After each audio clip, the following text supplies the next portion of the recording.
Et ça y est, le Ryzen 9 5900X est arrivé. Il est là, on le voit par la petite fenêtre. Petite notice importante, le processeur AMD Ryzen Desktop est compatible avec les cartes mères AMD en socket AM4 lorsqu'une mise à jour de BIOS a été installée.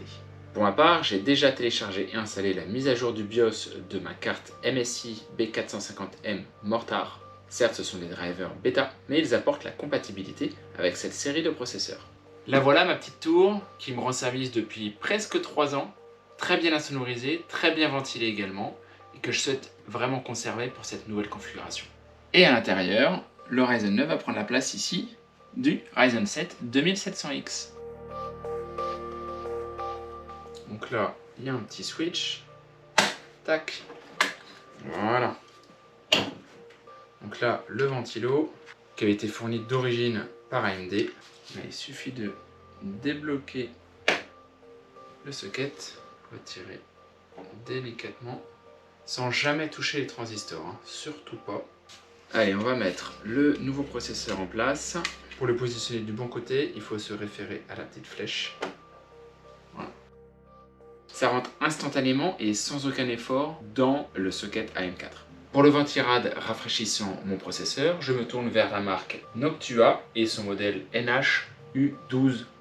Dans la boîte, on retrouve tous les accessoires permettant de le monter sur diverses plateformes, y compris AM4 pour mon processeur naturellement. Et bien sûr, le ventirad en lui-même. Cette surface en métal est au contact du processeur au travers de la pâte thermique et ces tuyaux transportent la chaleur jusqu'au radiateur qui est lui-même rafraîchi par ces deux ventilateurs. Je dois dire que c'est une belle bête, surtout au regard de l'ancien processeur livré de base avec le Ryzen 7 2700X, la surface au contact du processeur, le radiateur et le ventilateur, tout ça de marque AMD est fourni avec le processeur de l'époque. Le constructeur est tellement sûr de sa qualité qu'il étend la garantie à 6 ans. Bon, maintenant il va s'agir d'installer la bête.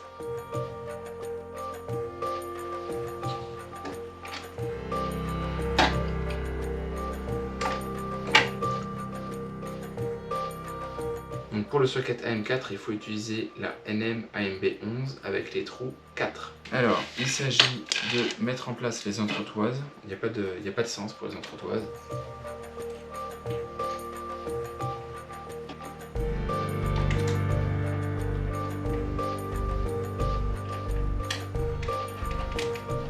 Voilà. Et voilà ma petite seringue de pâte thermique Noctua NT-H1.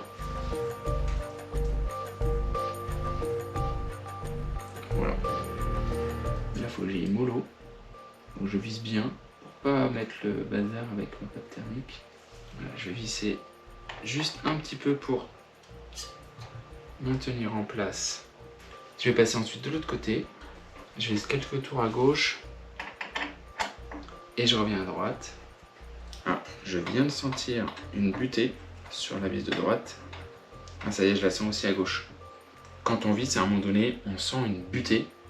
Et là, il n'y a pas besoin de forcer plus, on donne juste un tout petit peu et le truc est fixé.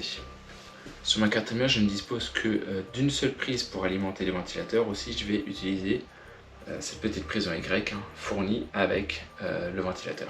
Il y a un petit détrompeur. Voilà, tac, ok, c'est bon. On remarque des indications sur la tranche, en l'occurrence une flèche par là, qui veut dire que les ailettes tombent dans ce sens, et une flèche par là, qui veut dire que l'air va dans cette direction. Je dois donc positionner ce ventilateur de ce côté-ci, et j'installe le premier clips vers le haut du châssis,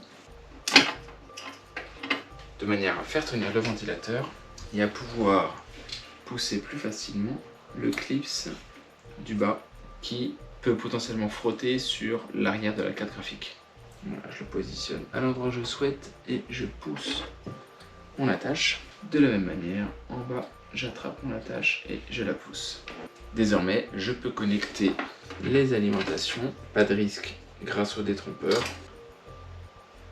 Il me restera à fixer ces quelques câbles un petit peu mieux. Et voilà, l'installation est terminée, il ne me reste plus qu'à tester l'ensemble. Voilà, la vidéo est terminée. N'oublie pas de t'abonner pour être informé des prochaines qui sortiront. Et si elle t'a été utile, je te remercie pour ton like. Merci et à bientôt.